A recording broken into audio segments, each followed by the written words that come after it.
bendiga, hermanos, visitas que tenemos el día de hoy. Hoy terminaremos la serie de predicaciones del testimonio de Juan el Bautista. Tuvimos la parte 1, la 2 y hoy tendremos la 3 que finaliza hasta el verso 27 y vamos a estar meditando del verso 31 al verso 37. Los voy a leer, hermanos, para que estemos todos juntos ahí en la lectura y podamos concentrarnos en lo que vamos a meditar el día de hoy. Esta es la palabra de Dios. Dice: yo no le conocía, mas para que fuese manifestado a Israel, por esto vine yo bautizando con agua. También dio Juan testimonio diciendo: vi al Espíritu que descendía del cielo como paloma y permaneció sobre él, y yo no le conocía, pero el que me envió a bautizar con agua, aquel me dijo: sobre quien veas descender el Espíritu y que permanece sobre él, ese es el que bautiza con el Espíritu Santo. Y yo le vi y he dado testimonio de que este es el Hijo de Dios. El siguiente día, otra vez estaba Juan y dos de sus discípulos. Y mirando Jesús, que andaba por ahí, dijo: he aquí el Cordero de Dios. Le oyeron hablar los dos discípulos y siguieron a Jesús. Hermanos, esta es la santa palabra de Dios. Oremos. Soberano y justo Señor, somos agradecidos, Padre, porque nos das una vez más la bendición, Señor, de estar reunidos como cuerpo de Cristo, para escuchar tu palabra poderosa, Señor, para ser edificados y santificados a través de ella. En este día, Señor, tenemos personas que están viniendo a visitarnos, Padre. Te pido, Señor, que tu Espíritu, Señor, vaya a sus corazones, Padre, como el día de la predicación de Pedro, Señor, cuando todos aquellos hombres se compungieron de corazón y su corazón fue atravesado por tu Espíritu, Señor. Que si es tu voluntad, Señor, el día de hoy esto suceda, Dios. Que abras también, Señor, sus corazones como aquel día, Señor, cuando Lidia, Señor, fue abierta para estar atenta a tu palabra, Padre. Te damos gracias, Señor, y te pedimos que nos perdones y que ahora, Señor, prepares nuestras mentes, nuestros corazones y nuestro espíritu, Señor, para ser bendecidos con tu santa y bendita palabra. Dios, gracias te damos, Padre, en el nombre de Jesús. Amén. Bueno, hermanos, como decía, hoy tendremos la última parte de la serie El testimonio de Juan el Bautista y tendremos de los versos 31 al 37. Y en el verso 31, hermanos, continuamos con lo que fue la predicación, el sermón de la semana pasada. Dice el Bautista: y yo no le conocía, mas para que fuese manifestado a Israel, por esto vine yo bautizando con agua. Hermanos, Juan expone que él no conocía a Jesús. Aun cuando sabemos y tenemos los registros de los otros evangelios, que Juan y Jesús eran familia, aunque fueran familia retirada, pero eran familia por medio de Elizabeth y de María, que ellas eran familiares. Juan, hermanos, nació en Judea cerca del Mar Muerto y desde muy temprana edad se fue al desierto. Mientras que Jesús vivió, por lo que nosotros sabemos y por el registro que tenemos en la Escritura, en Nazaret con sus padres. Esto estaba lejano al norte de Judea, de modo que no tuvieron una relación como familia o no tuvieron ningún contacto, no se conocieron. Quizás pudo haber una posibilidad en que alguno de los dos supiera, ya sea Jesús de Juan o Juan de Jesús, de acuerdo a las familias. Sin embargo, hermanos, lo que sí es una seguridad es que Juan no sabía que Jesús era el Mesías. Juan ignoraba que Jesús era el Salvador. Dice John MacArthur que Juan, aún después de saber que Jesús era el Mesías, dudó. Juan, después de haber testificado de él y haber pasado todo lo que hemos visto hasta el día de hoy en este pasaje y lo que vamos a ver hoy, después, más adelante, cuando Juan es encarcelado, Juan empieza a dudar de Jesús, tanto que manda a algunos de los hombres que estaban con él para preguntarle a Jesús: ¿realmente eres el Mesías? Y Jesús le manda a decir: bueno, ve todo lo que está sucediendo, los ciegos están viendo, todos los milagros que estaban sucediendo. Es importante, hermanos, esta declaración del Bautista, porque disipa cualquier pensamiento de una posible asociación entre ellos dos, de un acuerdo que ellos hayan tenido por la familia que ellos tenían cercana. Esto disipa ese pensamiento. Nos dejan claro que Juan no conocía a Jesús. Ahora, ¿por qué bautizaba Juan, hermanos? Aquí encontramos una conexión entre los siguientes versos.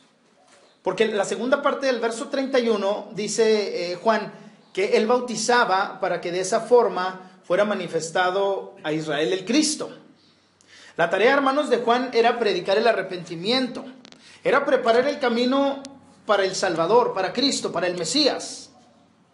Y parte de esa tarea, hermanos, o parte de ese encomienda que tenía Juan, era bautizar a las personas en agua. Y esto pues tenía un sentido. Si recordamos, hermanos, en el sermón de la semana pasada, Juan dijo que él solamente bautizaba en agua. Él dijo, ¿qué tiene eso de malo? ¿Qué tiene eso de raro? Yo solamente bautizo en agua. Vamos a los siguientes versos, hermanos, que es el 32 y 33. Dicen, también dio Juan testimonio diciendo, vi al Espíritu que descendía del cielo como paloma y permaneció sobre él. Y no le conocía, pero el que me envió a bautizar con agua, aquel me dijo, sobre quien veas descender el Espíritu y que permanece sobre él, ese es el que bautiza con el Espíritu Santo. Hermanos, viene Jesús a Juan y le pide que lo bautice, como lo narra el Evangelio en Mateo. En el capítulo 3, de los versos 3 en adelante, dice, entonces Jesús vino de Galilea a Juan al Jordán para ser bautizado por él. Mas Juan se le oponía, diciendo, yo necesito ser bautizado por ti, ¿y tú vienes a mí? Pero Jesús le respondió, deja ahora, porque así conviene que cumplamos toda justicia. Entonces le dejó, y Jesús, después que fue bautizado, subió luego del agua, y he aquí los cielos fueron abiertos, y vio al Espíritu de Dios que descendía como paloma y venía sobre él. Era necesario, hermanos, que Juan bautizara. Primero, porque era una orden que se le había encomendado por el Padre, y lo menciona en estos versos. Y segundo, para que fuera esta una forma de manifestar a Israel el Salvador, al Mesías.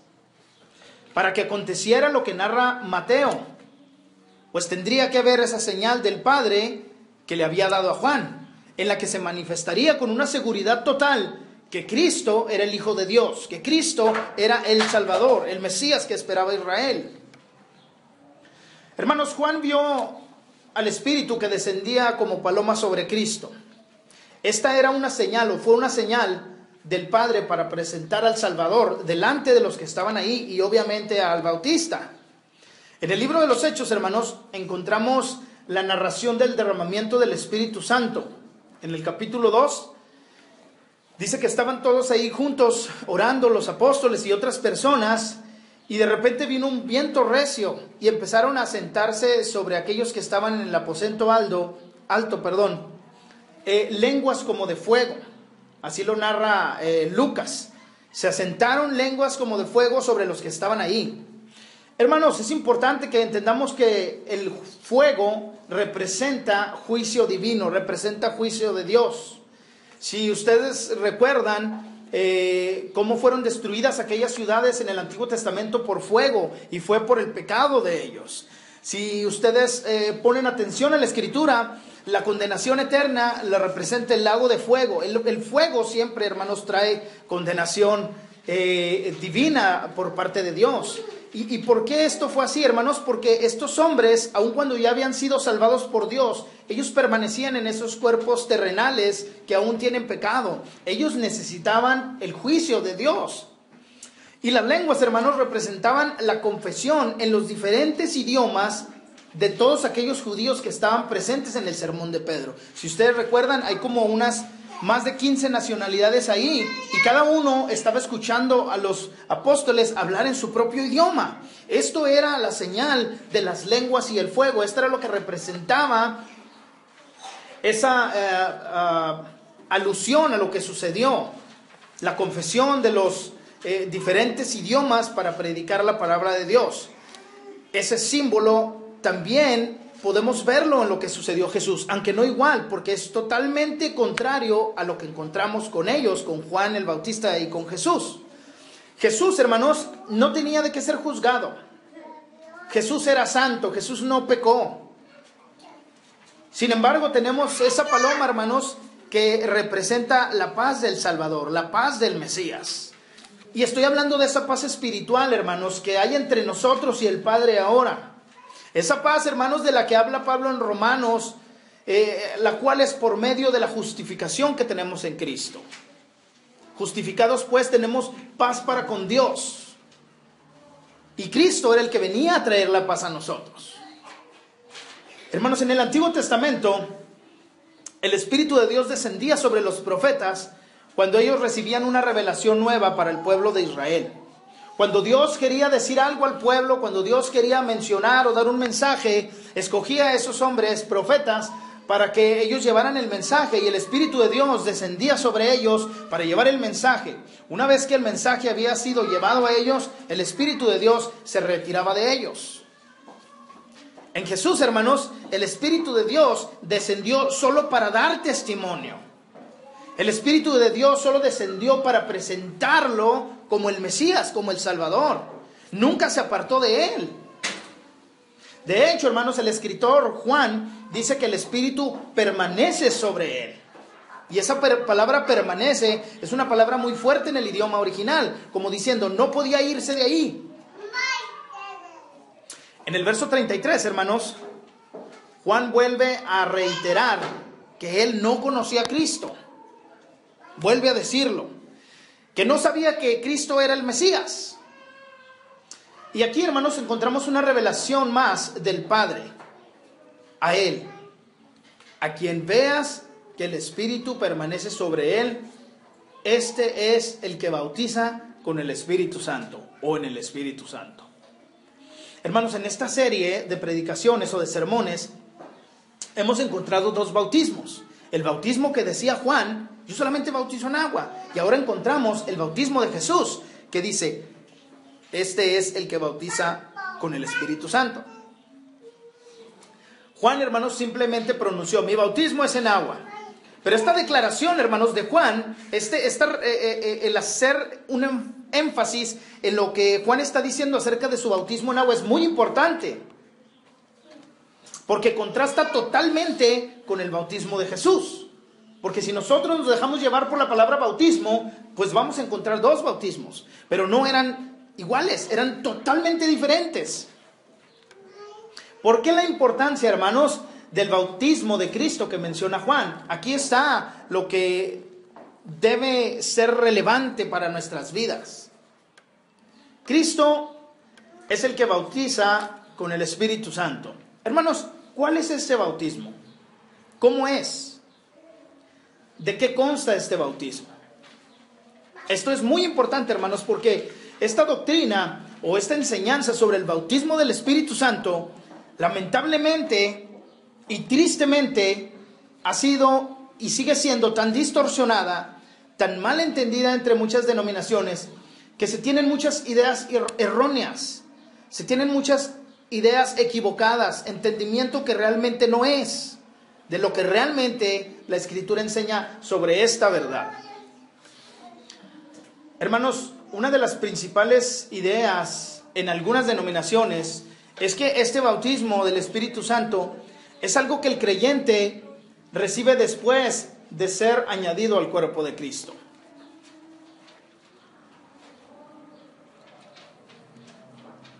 Otra de las enseñanzas es que este bautismo se busca, que una vez que nosotros somos salvados por Dios, una vez que nosotros somos parte de la iglesia de Cristo, nosotros debemos buscar, debemos trabajar para poder recibir ese bautismo. Está en nuestro hacer el recibir ese bautismo. Esa es otra enseñanza, al igual que la que acabo de mencionar, de que viene después de ser salvados. Una idea más, hermanos, tan equivocada igual que las anteriores, es que cuando los creyentes reciben este bautismo, la señal o la forma o el medio en que es manifiesto hacia los demás y en ellos mismos es a través de el hablar en distintas lenguas. Y vemos, hermanos, que en la Escritura nos presenta personas que hablaron en lenguas y dice que fueron bautizados en el Espíritu, pero cada una de esas declaraciones, cada uno de esos pasajes tiene un porqué. Hay una razón en cada uno de ellos. No es un patrón que nos está enseñando la Biblia o un principio de decir que la persona que recibe el bautismo del Espíritu Santo va a hablar en lenguas. Hermanos, la importancia del estudio profundo de las Escrituras es vital en la vida de los creyentes. Cuando ignoramos las verdades reveladas por Dios, suceden todo este tipo de confusiones. Suceden todas estas falsas enseñanzas sobre la verdad, sobre la realidad. Y esto, hermanos, no produce un crecimiento a la iglesia. Esto no es edificación para la iglesia. No se santifica el cuerpo de Cristo con todas estas prácticas, hermanos, todas estas creencias erróneas que tenemos acerca de las doctrinas o enseñanzas de la Escritura. Jesús en la oración, hermanos, que hace al Padre por la iglesia, en el capítulo 17 de este Evangelio de Juan, le pide al Padre que santifique a sus apóstoles y a la iglesia, que los santifique con la verdad, y le dice, tu palabra es la verdad. La única forma, hermanos, en que nosotros podemos ser edificados, la única forma en que nosotros podemos ser santificados es a través de la Escritura. No hay otra forma. No hay nada nuevo que no haya sido ya revelado. Si nuestra edificación, si nuestra santificación no está fundamentada en la Escritura y en la palabra de Dios, estamos mal. ¿Cómo podríamos ser edificados y santificados con cosas que no están en la Escritura, que están fuera de ella? Si algo no está en la Escritura, Dios no lo dijo. Y por ende no nos debe interesar. ¿Qué nos enseña, hermanos, la Biblia sobre este bautismo? Debo comenzar por dejar en claro, hermanos, y partir de este punto, en que aquellas personas que no son creyentes, que no pertenecen al cuerpo de Cristo, están muertas espiritualmente. Esta es una verdad de la Escritura. Aun cuando en sus cuerpos físicos, naturales, puedan gozar de una excelente salud, por dentro están muertos. Son muertos vivientes. La Biblia nos dice, hermanos, que estas personas no pueden entender, no pueden discernir y aún menos vivir las cosas espirituales, porque estas cosas se entienden y se viven espiritualmente. Hay hermanos entonces, en esta gente una necesidad muy grande, muy importante. Quizás me atrevo a decir que es la necesidad más grande que el ser humano puede tener. La salvación, la regeneración de sus espíritus. Necesitan ser regenerados por el poder de Dios, por el Espíritu Santo. Tito dice en su carta, en el capítulo 3, de los versos 3 en adelante, porque nosotros también éramos en otro tiempo insensatos, rebeldes, extraviados, esclavos de concupiscencias y deleites diversos, viviendo en malicia y envidia, aborrecibles y aborreciéndonos unos a otros. Pero cuando se manifestó la bondad de Dios, nuestro Salvador, y su amor para con los hombres, nos salvó. No por obras de justicia que nosotros hubiéramos hecho, sino por su misericordia y por el lavamiento de la regeneración y por la renovación en el Espíritu Santo. Hermanos, Tito da dos palabras claves: la regeneración y la renovación en el Espíritu Santo. El bautista dijo, ese es el que bautiza en el Espíritu Santo, diciendo, Jesús es el que los va a salvar, Él es el que los va a lavar, Él es el que los va a regenerar, Él es el que los va a renovar con el Espíritu Santo. Un mundo de diferencia entre el bautismo de Cristo, que es la salvación, y el bautismo de Juan, que solamente era un simbolismo en agua. Esto es el bautismo del Espíritu Santo. Esto es lo que el Bautista está hablando de Cristo en el verso 33. Las personas, hermanos, necesitan ser recreadas para poder heredar el reino de Dios, para poder tener la vida eterna, para poder gozar de la comunión eterna con el Padre. Este bautismo, esta regeneración, este nuevo nacimiento, todos estos términos, hermanos, refieren a lo mismo. Esto es un acto instantáneo en la vida del creyente. No es algo progresivo o algo que venga después de la salvación, como muchos lo creen, o algo que podamos obtener una vez que hayamos entrado en el cuerpo de Cristo, o no es algo que podamos ganar, porque Tito lo dice, no es por los hechos de justicia que ustedes hayan hecho. Esto es algo definitivo, hermanos, que se da en la salvación del hombre. Esto es la salvación. Esto es lo que sucede, hermanos, cuando alguien es justificado por Cristo. Jesús habló una parábola del fariseo y el publicano en Lucas, capítulo 18. De los versos 10 en adelante empieza él a contarla y dice: 2 hombres subieron al templo a orar. Uno era fariseo y el otro publicano. El fariseo, puesto en pie, oraba consigo mismo de esta manera: Dios, te doy gracias porque no soy como los otros hombres, ladrones, injustos, adúlteros, ni aun como este publicano. Ayuno 2 veces a la semana, doy diezmos de todo lo que gano. Mas el publicano, estando de lejos, no quería ni aun alzar los ojos al cielo, sino que se golpeaba en el pecho diciendo: Dios, sé propicio a mí, pecador. Os digo, hermanos, dice Jesús, que éste descendió a su casa justificado antes que el otro. Porque cualquiera que se enaltece será humillado, y el que se humilla será enaltecido. Vemos esta escena, hermanos, donde 2 hombres suben a orar y uno empieza a enorgullecerse de él mismo, a decir: no soy como él, yo hago esto, yo hago lo otro, pronunciando sus obras. Y el otro está de lejos, ni siquiera quiere voltear al cielo, porque sabe que es pecador, porque sabe que es indigno, porque sabe que merece la condenación eterna, y le dice a Dios: ten misericordia de mí. Lo que no vemos en el fariseo. Y al final del pasaje dice Jesús: os digo que éste descendió a su casa justificado antes que el otro. El bautismo del Espíritu estaba ahí.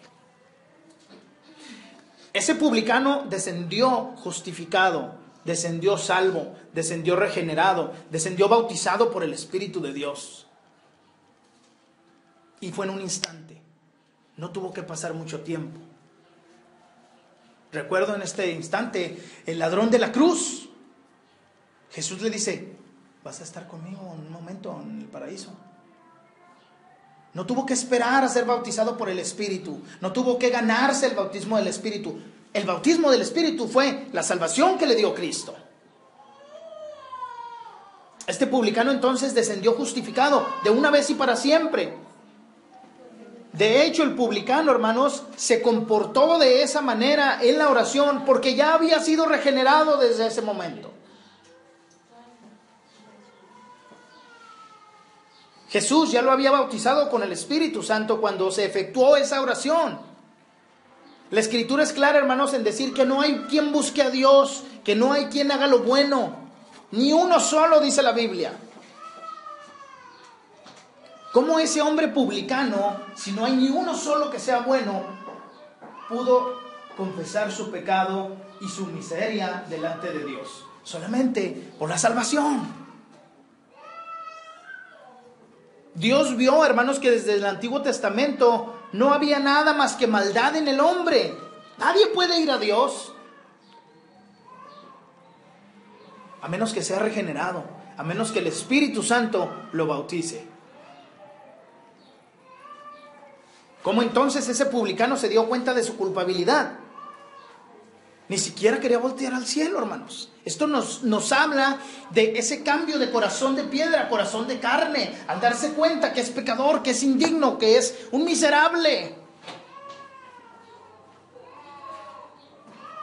Y solo fue por el bautismo del Espíritu Santo a través de Cristo.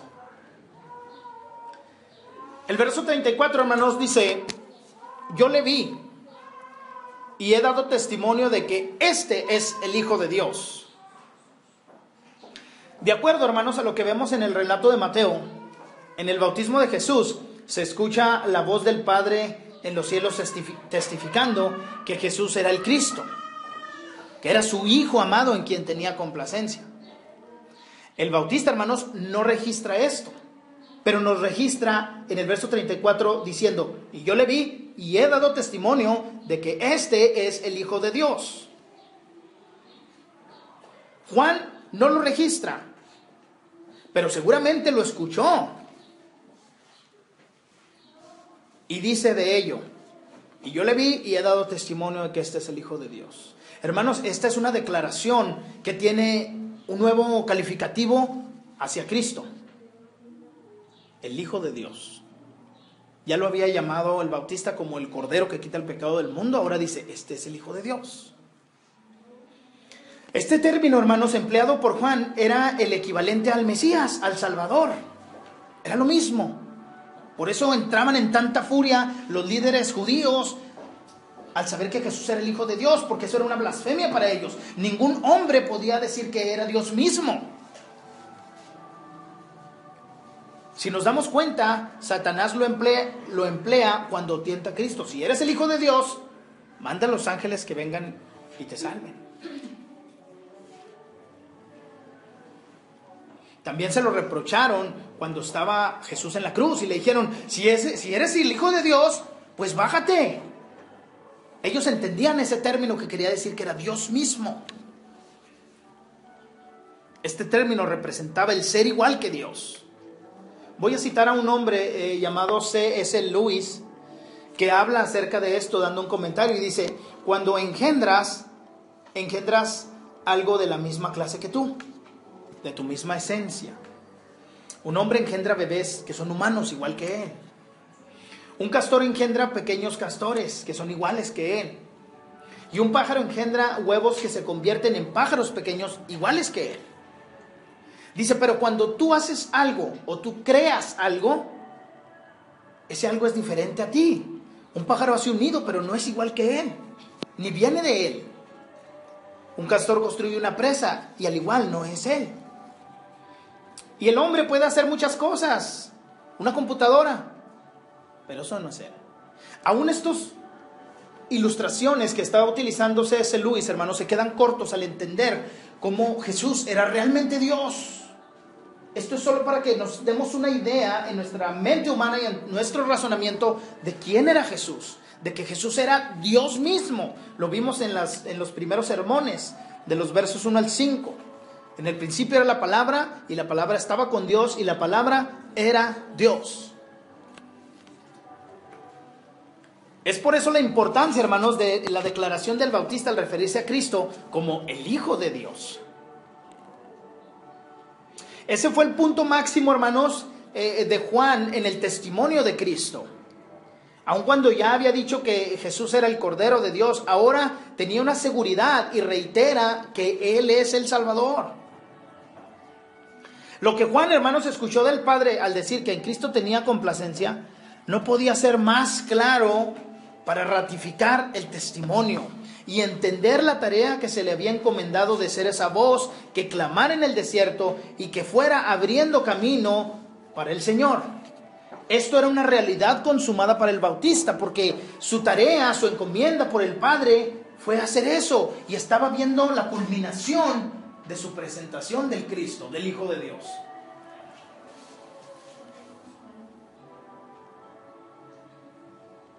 No cabía duda que delante de él estaba el Hijo de Dios, el Mesías, el Cristo, nuestro Salvador. El siguiente día, versos 35 al 37, dice: el siguiente día otra vez estaba Juan y 2 de sus discípulos, Y mirando a Jesús, que andaba por ahí, dijo: he aquí el Cordero de Dios. Le oyeron hablar los dos discípulos y siguieron a Jesús. Hermanos, llegamos al tercer día del testimonio de Juan. Si recuerdan, yo les mencioné que esto se había suscitado durante 3 días. Estamos ahora en el tercer día. Recordemos brevemente lo que sucedió cada uno de estos días. En el primer día, hermanos, un grupo de sacerdotes y levitas viene a Juan, enviados por el Sanedrín, por los líderes judíos, para interrogar a Juan, para saber quién era y por qué estaba bautizando. En el segundo día, Juan está bautizando y ve venir a Jesús hacia él y lo presenta a todos los que estaban ahí con él como el Cordero de Dios que quita el pecado del mundo. Cabe mencionar, hermanos, que esta declaración fue para un auditorio diferente, eran personas diferentes, porque en el primer día era solamente para esos líderes judíos que habían venido a interrogarlo. El segundo día no estaban ellos y estaban todos los que lo seguían y todos los que venían a él para ser bautizados. En este tercer día, hermanos, su auditorio vuelve a cambiar. Ahora está con 2 de sus discípulos, con 2 de sus seguidores. Uno de ellos, quien es Andrés, y que va a formar parte de los apóstoles, y el otro que era Juan, el escritor de este evangelio, pero él no se quiere mencionar a sí mismo. Vio entonces, hermanos, Juan que Jesús estaba cerca de ellos y les dice: ahí está el Cordero de Dios. Una vez más, Juan, hermanos, muestra que él no es importante. Una vez más muestra Juan que él no es trascendente. No sabemos cuánto tiempo tenían estos 2 seguidores con Juan, pero probablemente ya se había creado una relación entre ellos, porque lo seguían, estaban con él. Y Juan básicamente les dice: ahí está el Salvador, vayan con él, a mí no me sigan, ya llegó él, aquí está, no me sigan a mí, no estén conmigo, él es el Salvador. A él es a quien deben de seguir. Y aún, hermanos, cuando no les dice literalmente esto, su intención era esa, al mostrarles a Jesús como el Cordero de Dios. Y ellos, obviamente que al ser seguidores del Bautista, pues esperaban al Mesías, porque estaban en la misma obra que el Bautista estaba haciendo, abrir el camino para Jesús. Esa era también su intención, era esa su meta también, encontrar al Cristo, al Salvador del mundo. Hermanos, la tarea de los predicadores o pastores no es formar iglesias con creyentes que los sigan, no es formar iglesias con creyentes que los veneren, que quieran estar con ellos a donde quiera que vayan. La tarea de un pastor, de un predicador, es llevar a las personas a Cristo a través de su santa palabra. Y eso es lo que nosotros, como creyentes, debemos buscar.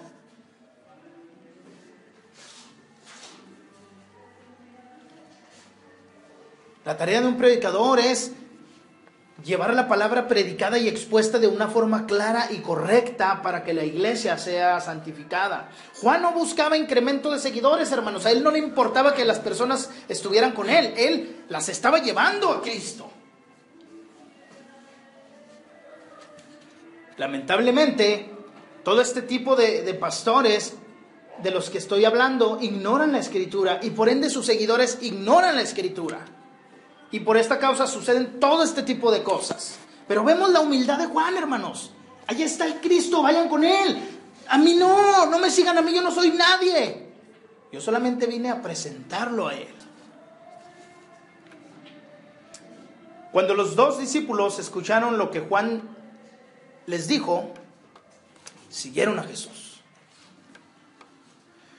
Uno de los errores, hermanos, más grandes en la evangelización es la confesión de aceptación. Acepta a Cristo, recibe a Cristo, ábrele tu corazón, permítele que sea tu Señor, dándole la potestad y el poder al hombre de que la salvación sea consumada. El Bautista, así como los hombres que Dios usó para llevar el evangelio en los primeros siglos, Nunca usaron estas formas, ni estos métodos, ni estas estrategias, porque no está en la Biblia. Juan solo les dijo, ahí está el Cordero de Dios. Si recordamos la conversión de Charles Spurgeon la semana pasada en el sermón, ve a Cristo, nada más míralo. Y Juan les está diciendo, véanlo, ahí está. Cuando llegó el Cristo, esos dos hombres lo siguieron. El evangelio, hermanos, es anunciar a Cristo y anunciar su obra. El evangelizar es hablarles a las personas de la encarnación de Cristo. Es hablarles a las personas de el camino que tuvo Cristo aquí en la tierra, haciendo milagros, siendo traicionado, siendo golpeado, crucificado, muerto y resucitado, y ascendió al Padre y ahora está a la diestra de Él. Eso es evangelizar, mostrarles a las personas a Cristo, no a nosotros mismos, a Cristo. Él es nada más quien importa. Nosotros no somos nada. Lo que nosotros hagamos o dejemos de hacer no importa. Él es quien nos bautiza con el Espíritu Santo. Él es quien nos regenera. Él es quien nos salva. Él es el Salvador. Cristo, nada más.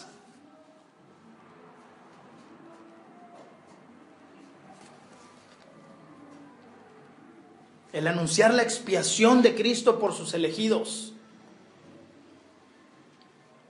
No necesitamos instar a las personas a hacer algo que realmente no está en la Escritura. En el sermón de Pedro les presentó a Cristo crucificado. Y dice la palabra de Dios que se compungieron de corazón. Y esa palabra compungieron de corazón quiere decir en el idioma original que sus corazones fueron atravesados hasta lo más profundo. Y nada de eso se puede dar si no es el Espíritu de Dios quien lo haga. Una vez que ellos fueron atravesados con el Espíritu de Dios, preguntaron, ¿y qué hacemos? ¿Por qué preguntaron ellos eso? Porque allá habían sido regenerados, porque Pedro les presentó a Cristo. Pedro no les dijo nada de lo que tenían que hacer. Pedro solamente presentó a Cristo. Presentó el Evangelio.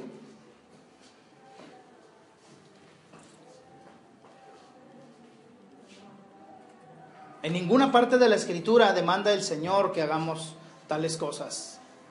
Porque lo que Él demanda para la salvación, Él lo provee a través de su Espíritu Santo. En lo que veíamos hace un momento, en la regeneración. Cuando se presenta Cristo a las personas, entonces las personas, si es la voluntad de Dios, son salvadas. Y todo lo que viene después es posterior a la salvación. Él trae a nosotros el arrepentimiento, Él trae a nosotros la fe. Los dos discípulos de Juan solamente escucharon que ahí estaba Cristo, que ahí estaba el Cordero de Dios, y lo siguieron. Juan nunca les invitó a decir, ¿quieren ir con Él? ¿Quieren abrirle su corazón? Nuestra única tarea, hermanos, es presentar el Evangelio de Cristo para la salvación de las almas. Termino con esta conclusión. En esta serie, hermanos, de sermones de Juan el Bautista, hemos aprendido muchas cosas edificantes para nuestras vidas. Hemos visto la gran humildad de Juan, manifestando en repetidas ocasiones que él no es nadie, que solamente Cristo importa. Aún teniendo esa bendición de anunciar y testificar al Salvador del mundo, él decía, yo no soy nadie. Hemos aprendido, hermanos, que Cristo es quien nos salva, Cristo es quien nos bautiza, Cristo es quien nos regenera con el Espíritu Santo. Y hemos visto cómo dos hombres, como los discípulos de Juan, siguen a Jesús sin ninguna condición. Solamente se les presentó el Evangelio, a Cristo. Estas cosas que hemos visto, hermanos, nos santifican, nos edifican, nos enseñan a darle la gloria a Dios, al que vive, al que reina, a Cristo Jesús. Gloria a Dios por ese hombre, Juan, quien abrió el camino y preparó el camino para el Señor Jesucristo nuestro Salvador. Y gloria a Dios porque ahora podemos tener la Escritura en la cual es la voz de Dios y nosotros podemos escucharla y nosotros podemos ser bendecidos con ella. Bendito Dios y Padre glorioso, tú has sido bueno con nosotros, Señor. Nos has santificado, nos has ayudado, nos has guardado, nos has enseñado, Señor, acerca de tu palabra, acerca de lo que tenemos que hacer, Señor. Y nos has dicho lo que no tenemos que hacer, Padre. Señor, gracias por tener misericordia de nosotros, gracias porque tu Hijo se encarnó, vino a esta tierra, Señor, sin ninguna necesidad para morir, Señor, y que su cuerpo santo, Señor, fuera expiado por nuestras culpas. Padre, sabemos que la salvación viene a través de la fe y del arrepentimiento, y sabemos que eso, Señor, tú lo generas en nosotros. Y por eso, Señor, te pedimos cada vez perdón, Padre, por nuestras faltas, por nuestras transgresiones, por nuestra desobediencia, Señor. Y creemos también por fe que tú moriste por nosotros y que solamente y nada más por eso tenemos acceso al Padre. Y que no importa lo que nosotros hayamos hecho, hagamos o vayamos a hacer, es solamente por tu gracia, Señor. Bendice a los hermanos, bendice a los invitados que están aquí, Señor. Ve a sus corazones, Padre, con el Espíritu Santo, si esta es tu voluntad, mi Dios. Ten misericordia de ellos, así como también de nosotros, Padre. Porque no somos más que merecedores de la condenación eterna, Señor.